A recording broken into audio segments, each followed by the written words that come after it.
The brutal, cowardly jihad murder in Woolwich has brought home to us all that Britain faces a stark choice: a sickening slide into civil war, or admitting that mass immigration has been a disaster and has to be not just stopped, but reversed. I was elected as an MEP for telling the truth about the child abuse grooming scandal by criminal Muslim gangs, and for speaking out on behalf of the white and Sikh victims of Islamic street violence against Kafars, as these cowardly thugs call all us unbelievers. And you'll remember, I've been persecuted for it as well.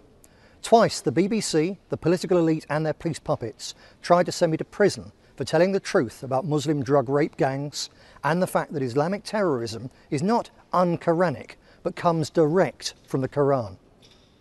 They even tried to jail me for predicting 18 months before 7/7 that Yorkshire-born Muslim terrorists would blow up buses and tube trains in London.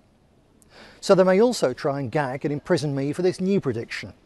Right now, groups of young Muslims, many of them barely in their teens, are watching the same news footage from Woolwich that sickens us and are saying to each other, "Yeah, that's jihad, that's good, that's what we must do." And some of them will do it. Maybe not tomorrow or next week, but time after time after time in the increasingly bloody years ahead.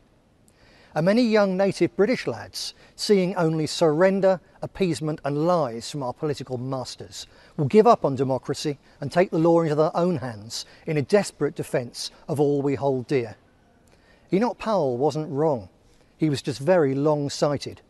But the rivers of blood are now much closer. Unless we act. Because it doesn't have to be like that.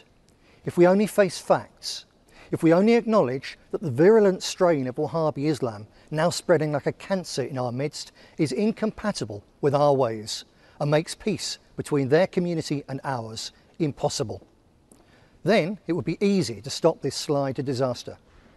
I said easy. We just have to pay Britain's Muslim population to leave and insist that they do. I didn't say cheap.